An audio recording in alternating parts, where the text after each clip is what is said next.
I'm Genesis Garcia. I'm Amber Rose Johnson. Okay, excellent. What happened tonight? So a group of Tufts students worked together and organized a protest coming from Tufts moving into Davis Square.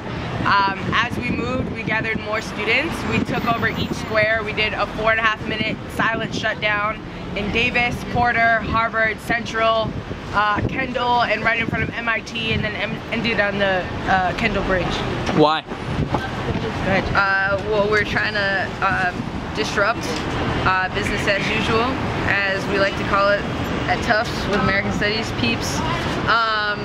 Essentially trying to send this message that, well, to create a space where we're honoring the lives of black people, because that existing itself is a disruption, but also to bring attention to the issue, and most importantly to bring places like universities that are untouched by these issues to hold them accountable and to show them that they are complicit in and especially Tufts students on campuses who don't go out and pretend that they can just go to school and pretend that things outside of the school aren't happening. We saw a lot of things happening in the city of Boston, and we needed to make sure that our university campuses knew, that Somerville knows, that Cambridge knows, that they're complicit in this violence as well. They need to be disrupted. They need to feel the rage of black people. They need to feel the rage of all of us that are against black genocide.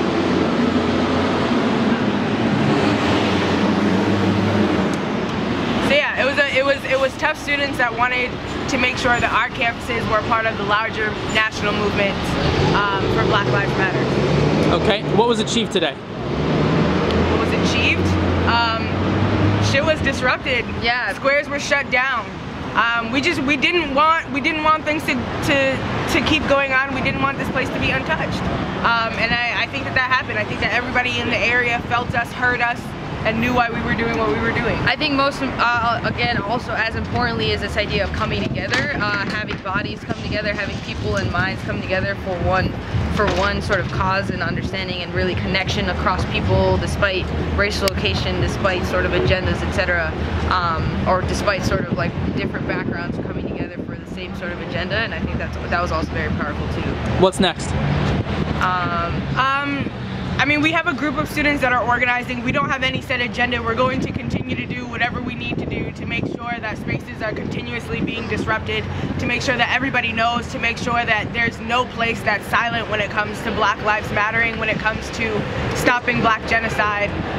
So we're going to continue to move as we need to, and as a part of a larger national movement.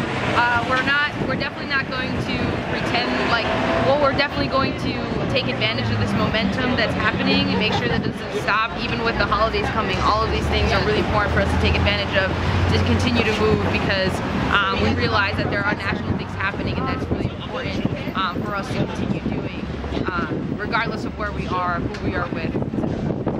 Thank you very much. Thank you. No problem. Thanks.